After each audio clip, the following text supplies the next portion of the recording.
just saw in our comments, we have a little bit of breaking news, and this is brought to you by Indeed. Listeners of this show will get a $75 sponsored job credit to get your jobs more visibility at Indeed.com/AllCity. That's Indeed.com/AllCity. Terms and conditions apply. Need to hire? You need Indeed. Bobby Brink, he is signed, Charlie, 2 years at $1.5 million average annual value. Seems fair. I'm glad that they got this done.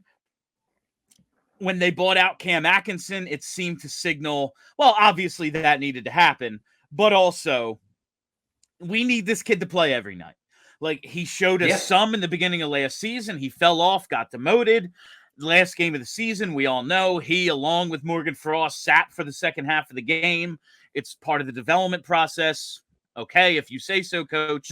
You know better than I do, I guess. We need to teach these kids to play in these games by not letting them play in the games. Whatever. You know better than I do, Coach. What do you think about Bobby Brink, 2 years, 1.5?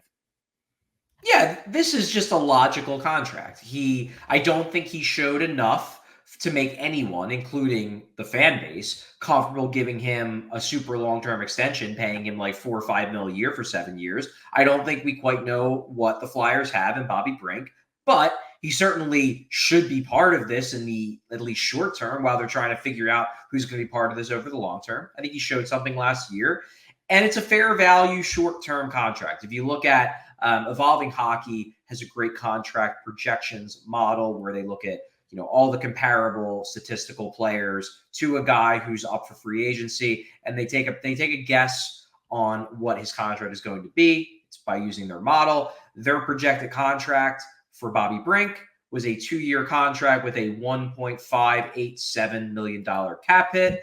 That is basically what this is. They got an $87,000 a year savings per the model. So good job, Danny. You saved $160,000. Good work. But no, this is just, I think it was an easy contract, relatively speaking, because he wasn't a candidate for a long-term deal.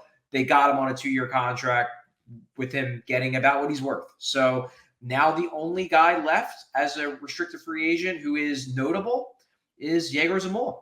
He's it. So, and then after that, then Danny is theoretically done unless he wants to make a trade, which I do believe they are still looking into. Charlie, I've been looking for Danny to win one of these negotiations, and that $87K a year, that's something. That's something. I'm chalking it up.